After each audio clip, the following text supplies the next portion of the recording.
Hey everybody, welcome back to The Last Shed on Dead End Street. My name is Tim.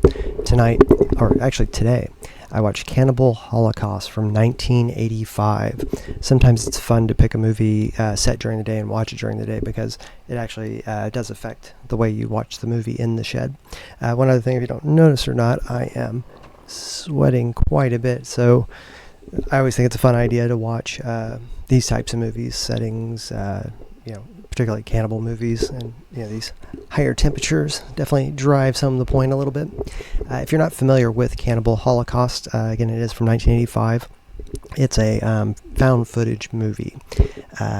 The copy on Amazon says, primitive savagery meets the brutality of the modern world in Ruggero Deodato's timeless slice of visceral horror, Cannibal Holocaust.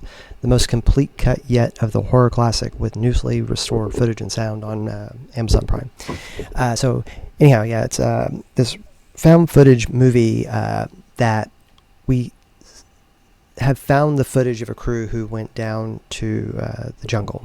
They refer to it as the Green Inferno, this specific area of the jungle. And when they get there, they are intending to capture kind of what's going on with the tribes there. And they're going to capture this primitive ritual and war and things of that nature that occur in this area. And they create this really neat through line where it has people in the present day of 1985 who have been watching this footage and gauging its authenticity, its merit, and potentially its criminal liability. And so as the movie kind of unravels, we see this thing that looks like a humanitarian thing is actually a really cold-hearted piece of exploitation. There's one part in this that they don't really capitalize on, but I mean it is great. It's like complaining about one thing in a many ideas, but they're there to film these atrocities and the cultures, but the atrocities, and they're staging them to some extent. So when they're doing it, there are scenes that are never going to be used in the movie, but they're being captured on film for some reason. And I think the missed opportunity there is that maybe it is like there's this thought to monetize it in some way, that maybe there's a special curator that'll pay vast sums of money for this really fucked up footage, So, and this is kind of what they were designing by this movie a little bit. It was definitely meant to, kind of shake the freaks awake, when they were showing it in these settings where it was one movie of 5 movies on a bill that played overnight or whatever the case might be. You've heard of grindhouses. This certainly was playing there, and I would guess made probably a lot of money, but we know it today, so it has infamy in that regard because it definitely stood out amongst all of that.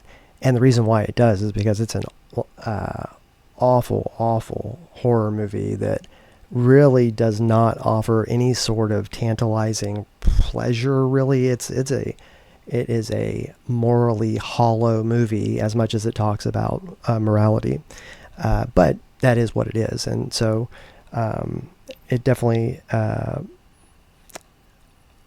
I think if the filmmakers accounts that all of the things you see in it are makeup, then that then it justifies the means.